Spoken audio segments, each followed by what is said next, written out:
Hey, what's up? This is Arafat from Arafat TV.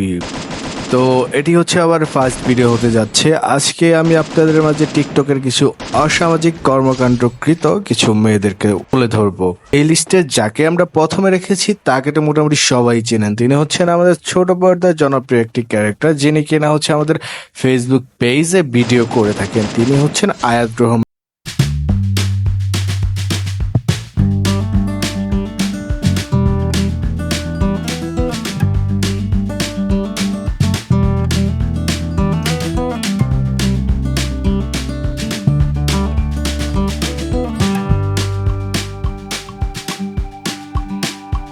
বলবো উনি একজন পাবলিক ফিগার হয়ে এই ধরনের বাজে কর্মকলাপের সাথে যখন যুক্ত থাকে তখন এটি একেবারেই মানায় না। তো দেখতে পারলেন উনি হচ্ছে কি ধরনের অসামাজিক একটি ভিডিও করেছে। তো ভাই দেখেন, এগুলো হচ্ছে আপনার প্রাইভেট প্রপার্টি। আপনি আপনার প্রাইভেট প্রপার্টি হচ্ছে ঢেকে রাখবেন। আপনি কেন পাবলিক প্লেসে আপনার প্রাইভেট প্রপার্টি দেখাবেন? যাই হোক, আপনার আরো কিছু হট কিছু ভিডিও ছিল যেগুলো হচ্ছে এখানে সকল উদ্দেশ্যে দেখাচ্ছি না। তবে আপনি যদি সূত্রে যান তাহলে আপনার জন্যই ভালো হবে, আপনার কেরিয়ার জন্যই ভালো হবে।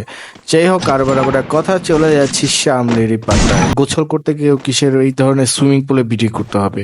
হ্যাঁ, তুই সুইমিং পুলে ভিডিও করবি তো তোর শালীনতা বজায় রেখে ভিডিও করবি। এভাবে আপেল ডাব দেখানোর কি আছে? ভাই আমরা গরিব মানুষ, এগুলো কিনে খাওয়ার সামর্থ্য আমাদের নেই। তো এগুলো ঢেকে ঢুকেই ভিডিও করবেন।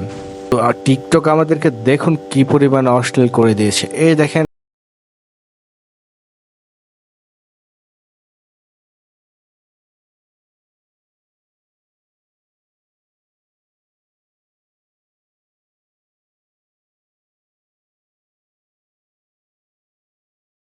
আরে ভাই তোরা গোসল করবি কর, তোরা বাথরুমে গোসল করবি না, সুইমিং পুলে করবি না, ধান খেতে গোসল করবি, এটা তোদের ব্যক্তিগত ব্যাপার। বাট তোরা গোসলের ভিডিও কেন আমাদের সামনে দেখাই তুই ভাই? আমরা কি বলছি তোরা তোদের গোসলের ভিডিও আমাদেরকে দেখা? নাকি আমরা গোসল করা জানি না? আমরা বাঙালি জাতি কি গোসল করা শিখি নাই নাকি রে? কি একটা অকওয়ার্ড একটা অবস্থা। দেখেন তিনটা মাইয়া কিভাবে অশ্লীল ভাবে গোসল করতেছে, এইগুলো আবার হচ্ছে ভিডিও করে টিকটকে আপলোড করে দিচ্ছে। এই মায়ের প্রোফাইলে ঢুকলেই শুধু গোসলের ভিডিও আর গোসলের ভিডিও। ভাইরে ভাই, তুই গোসলের ভিডিও দিয়ে কি বুঝাইতে চাস? আর দেখেন এই যে দুটার পাশে একটা মেয়ে আছে যিনি ওড়নাটা ঠিকভাবে রেখেছে। উনি মনে হয় অনেকটা ভদ্র। তো উনি মনে হয় এই ধরনের অশ্লীলতার সাথে অভ্যস্ত না। তারপর ওনাকে কোথা থেকে আনা হয়েছে জানি না। আমার মনে হয় ওনাকেও ওরা অশ্লীল বানানোর চেষ্টা করতেছে। যাই হোক, আপনারা যদি দেখেন ভিডিওটি যদি আপনাদের সামনে পড়ে, তো আপনাদের কাছে একটাই অনুরোধ, যদি টিকটক করতে চান ভালোভাবে করেন। হ্যাঁ, ভালো টিকটক, বাংলাদেশের মানুষ ভালো টিকটকটা অনেকটাই সাপোর্ট করে। তবে অশ্লীল হয়ে যে ভিডিও করে ভাইরাল হইতে হবে এর কোনো মানে নেই। এইবার চলে আসা যাক এই মামুনির কাছে।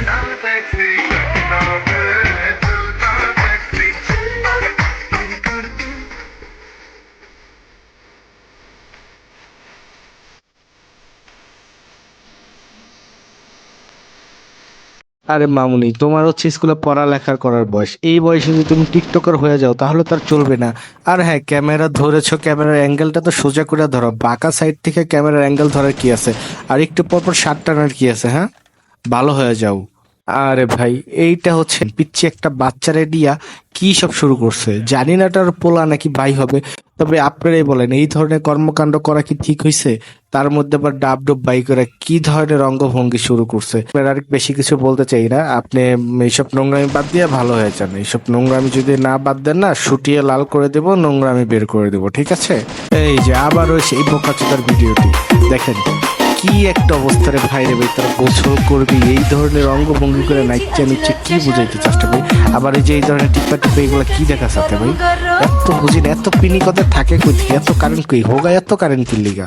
এবার দেখেন ওই মেয়েটা নায়িকা। হ্যাঁ, ওই মেয়েটা জানি না ওদের সাথে কিভাবে আসলো। ওই মেয়েটার অনেকটাই ভদ্র মনে হচ্ছিল, কিন্তু এই দুটা যে ভাই রে ভাই কি খারাপ খারাপ। টিকটক একটি বিনোদনমূলক প্ল্যাটফর্ম, আর বর্তমানে এইসব টিকটকের প্রতিবন্ধী আর ভাইরাসে ভরে গেছে। আর এক চুত মারানির কাম দেন ভাইরে ভাই। এটা তো পুরো মাউন্ট এভারেস্ট এর থেকে ছোট হয়ে যাইব। পুরো মাউন্ট এভারেস্টে দেখানোর কি আছে রে ভাই?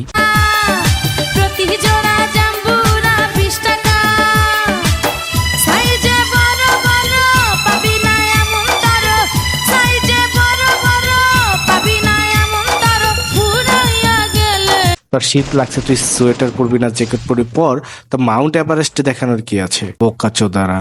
এ আবার ঝুলে যাচ্ছে, লাফাচ্ছে, তো এইগুলা তো তোর সাবধানে সামলে রাখার দায়িত্ব। তুই কি না এগুলা না সামলে, এগুলা না ঢেকে তুই কি করছিস, এইগুলা ভিডিও করে আবার হচ্ছে কি টিকটকে আপলোড করছিস শালি। যাই হোক ভাই, আর কথা বাড়াবো না, ভিডিওটি এইখানেই শেষ দেবো। যাই হোক, ভিডিওটি শেষ দেওয়ার আগে আপনাদেরকে একটা জিনিস দেখাইছি। এইটা না হাইসে ভাই আমি কাকে ছবল দিচ্ছি আর ভাই, আর এই মায়ের হোগায় যে কারেন্ট ভাইরে বেটে নাচ না আরো কিছু।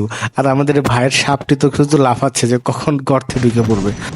তো গাইস, এই পর্যন্তই ছিল আজকের ভিডিও। দেখা হবে নেক্সট কোনো ভিডিওতে। এই চ্যানেলে এখন থেকে নিয়মিত ভিডিও আমি দিয়ে যাব। আর সোবান ভাই যেমন ভিডিও দেওয়ার চেষ্টা করেছে, যেমন বিনোদন দেওয়ার চেষ্টা করেছে, ঠিক সেইভাবে বিনোদন আমিও দেওয়ার চেষ্টা করব। তো হ্যাঁ, ইতিমধ্যেই সবাই যারা ভিডিওটি দেখেছেন তারা সবাই ভাবতেছেন যে আমি হয়তো সোবান ভাইয়ের চ্যানেলটি হ্যাক করেছি। আসলে এরকম কিছুই না। যাই হোক, কিভাবে চ্যানেলটি আমার কাছে আসলো বা কিভাবে এখানে ইংলিশ কন্টেন্ট আপলোড করা হয়েছে, তো এই সকল বিষয় ক্লিয়ার করার জন্য নেক্সট ভিডিও আপলোড করা হবে। তো সে পর্যন্ত আপনারা ভালো থাকবেন, সুস্থ থাকবেন, আর নেক্সট ভিডিওর অপেক্ষায় থাকবেন। আল্লাহ হাফেজ, টাটা, আসসালামু আলাইকুম।